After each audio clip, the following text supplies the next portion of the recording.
What's up, Taiwan? I'm Ethan Liu with 10 minutes of news from here in Taiwan and around the world. The European Union's business ties with Taiwan are strong, but they could be stronger. That was the main message at a forum on investment between the two held in Taipei. This comes as the EU's relations with China have hit a rough patch. Jeremy Olivier has this report. Business leaders, policymakers, and even President Tsai Ing-wen herself gathered in Taipei for the 2023 EU Investment Forum. Now in its fourth year, the event is sold as a platform to promote Taiwan-EU economic cooperation. This year, the theme was semiconductor and high-tech supply chains. We are sharing a commitment to building more resilient supply chain capable of withstanding disruptions. Our economic relations are robust, dynamic, and constantly growing. Economic relations between Taiwan and the EU have grown stronger in recent years. The bloc is now Taiwan's fourth largest trading partner, with two-way trade reaching $75 billion in 2022. It's also the country's biggest source of foreign investment, accounting for more than 25% of total FDI in Taiwan. But that relationship is somewhat one-sided. Taiwanese investment in the EU is quite small by comparison. Analyst Marcin Jezewski says the forum in Taipei and recent legislation like the European Chips Act, which encourages semiconductor manufacturing investment, are aimed at trying to correct this imbalance. The relationship is already changing, and we can see that the interest of Taiwanese investors in Europe is growing. And one of the flagship investments is, of course, the planned TSMC chip factory in Dresden, Germany. However, this imbalance is still quite considerable. And even as the event in Taipei was taking place, EU Foreign Policy Chief Joseph Borrell arrived in Beijing for his own balancing act, trying to temper Europe's souring relationship with China. Most recently, Brussels launched anti-subsidy probes into China's electric vehicle and steelmaking industries.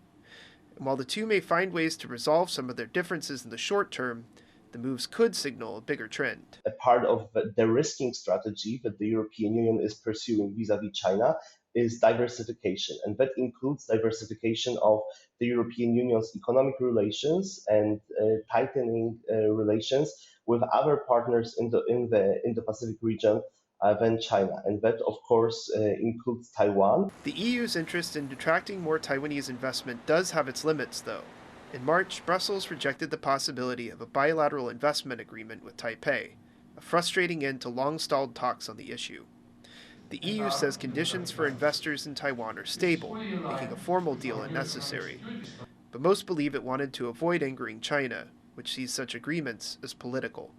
Despite the tricky geopolitics, what's clear is that Taiwan and the EU are looking for ways to further cooperation in key industries. Now, whether or not an investment agreement is possible in the near future, there's hope that the two sides can continue working toward a more mutually beneficial relationship.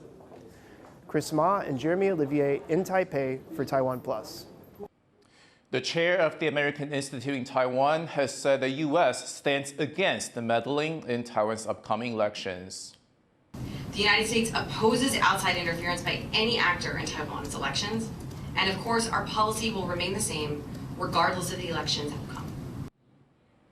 Laura Rosenberger made the remarks at the annual Global Taiwan Institute Symposium held in Washington, D.C. This year's event comes just months before Taiwan votes for its next president, and as wars in Ukraine and between Israel and Hamas cast doubt on the U.S. capacity to support Taiwan. There are only a few months until January's presidential election. Candidates for two of Taiwan's main opposition parties, they're trailing in the polls, are now hinting that they might join forces. Reese Ayers has the story. Defiant chants at a Kuomintang press conference as party heavyweights meet in a display of strength and optimism. Fighting blue is the buzzword of the event, with blue the colour of the main opposition Kuomintang, or KMT. Though he's trailing in the polls, the party's presidential candidate Ho Yo-i isn't ready to throw in the towel. Instead, he might be looking to team up with Ko Wen-je, candidate from the Taiwan People's Party, whose party colour is white. 那双方面已经取得了联系，我们的所有的议题都是开放的。那先坐下来，两边把所有的相关的议题大家对好，大家一起朝蓝白合合作方向往前走。 But Kerr doesn't seem as enthusiastic as his KMT counterpart. Kerr has been pushing Ho to participate in public debates and opinion polls, with the winner standing as the presidential candidate for any would-be coalition.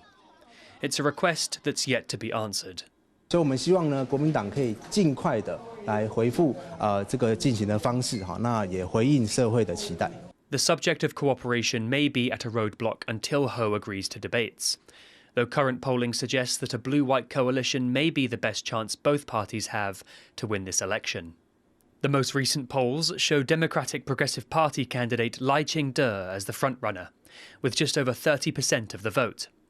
The Taiwan People's Party's Ke Wen-je sits in second, followed by Kuomintang's Ho Yo-i. Independent candidate Terry Guo trails with around 11%. A separate poll asked respondents to choose between a Ke and Ho presidency versus Lai and Xiaobi Kim, who many believe will be Lai's pick for running mate. Almost 50% said they'd support a blue-white coalition, beating out current frontrunner Lai by around 12%. Despite the risk of a united front from the opposition, the DPP candidate, current Vice President Lai Ching-te, remains confident that his party will come out on top in January's elections. 未来会安怎变化咱唔知啊，所以咱一定爱做最好的准备啊。就是讲无论安怎变化，在下当无论是安怎组合，咱拢要赢安尼。 But with barely 3 months to go until the election, the opposition may still have a few tricks up their sleeve in their bid to unseat the ruling party. Scott Huang and Reese Ayres for TaiwanPlus. The government is looking to migrant workers to help fix the labor shortage in the local tourism industry. The sector has been struggling to attract staff, especially housekeepers, since the COVID-19 pandemic. The cabinet says they might let workers from other countries fill those gaps, with the details remaining to be worked out. Local labor groups, however, say hiring foreigners isn't the solution, and that tourism operators need to raise salaries to attract workers.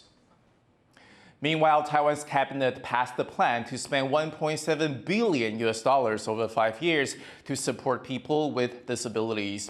The move comes as the country faces shortages of professionals and facilities to care for people with disabilities. The government says the new budget will go towards building more care homes and raising pay for social workers. Taiwan's southern city of Tainan is counting down the days to this year's National Games, but the preparations come as the city continues to battle a serious outbreak of dengue fever. Our reporter Cindy Chi has the details.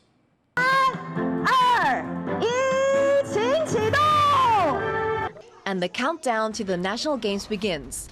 Held every other year, it's the largest and most comprehensive sporting event in Taiwan.